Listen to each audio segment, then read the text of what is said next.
স্ক্রিনের মধ্যে যতগুলো থাম্বনেল আপনারা দেখতে পাচ্ছেন এই সবগুলো কিন্তু আমি আমার হাতে থাকা মোবাইল ফোন দিয়ে বানিয়েছি। আপনি চাইলে পিক্সআর্ট অ্যাপ ব্যবহার করে এরকম থাম্বনেল অতি সহজে বানাতে পারবেন।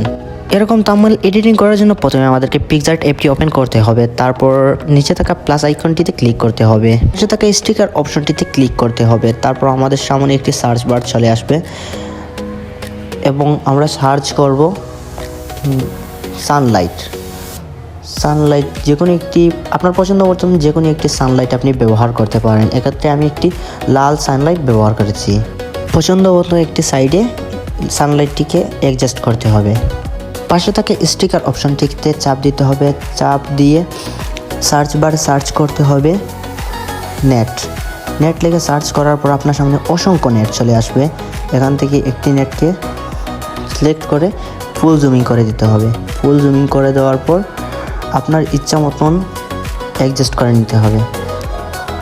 অ্যাডজাস্ট করে নেওয়ার পর নেটটিকে নিচে রেখে লাইটটিকে একটু উপরে তুলে নিয়ে আসতে হবে। নিচে থাকা গ্যালারি অপশনে ক্লিক করে পিএনজি পিকচারটিকে অ্যাড করতে হবে।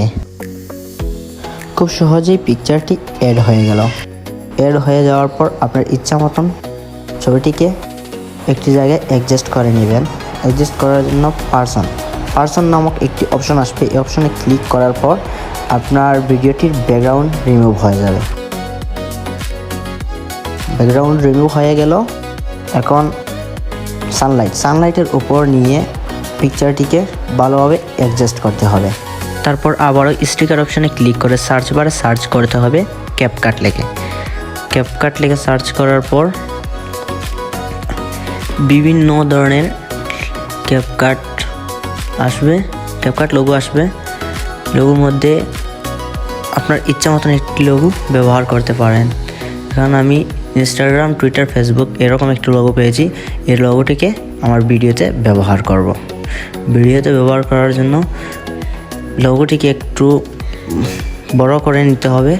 বড় করে নেওয়ার পর লোগোটিকে নিচে নামিয়ে নিয়ে আসতে হবে আর ফটোটিকে উপরে তুলে নিতে হবে। দেখুন কীভাবে অ্যাডজাস্ট হয়ে গেছে। এখন আবারও আমাদেরকে সার্চ বারে চলে যেতে হবে। সার্চ বারে চলে গিয়ে সার্চ করতে হবে ফেসবুক লিখে সার্চ করার পর আমাদের সামনে অসংখ্য ফেসবুক চলে আসবে। এখান থেকে সবগুলো ফেসবুক লোগো আমরা ব্যবহার করতে পারবো। ব্যবহার করার জন্য একটিতে ক্লিক করে আমি আমার থাম্বনেলে নিয়ে এসেছি। থাম্বনেলে নিয়ে ইচ্ছে মতন একটি জায়গায় অ্যাডজাস্ট করে নিলাম। যেহেতু আমি ফেসবুক আর্নিং সম্পর্কিত থাম্বনেল তৈরি করছি সেহেতু আমার ডলার চিহ্নের প্রয়োজন হবে। মনি লিখে সার্চ করার পর আমাদের সামনে অসংখ্য ডলারের চিহ্ন চলে আসবে। এখান থেকে আমরা যে কোনো একটি ডলারের চিহ্ন ব্যবহার করতে পারবো। ব্যবহার করে যে কোনো একটি জায়গায় অ্যাডজাস্ট করে নিতে হবে। তারপর স্টিকার অপশনে গিয়ে আবারও একটি মানির লোগো এনে থাম্বনেলে অ্যাডজাস্ট করতে হবে। থাম্বনেলে অ্যাডজাস্ট করা হয়ে গেলে এখন খুব সহজেই আমরা আমাদের থাম্বনেলটিকে ডাউনলোড করতে পারবো। ভিডিওটি ভালো লাগলে চ্যানেলটিকে সাবস্ক্রাইব করবেন।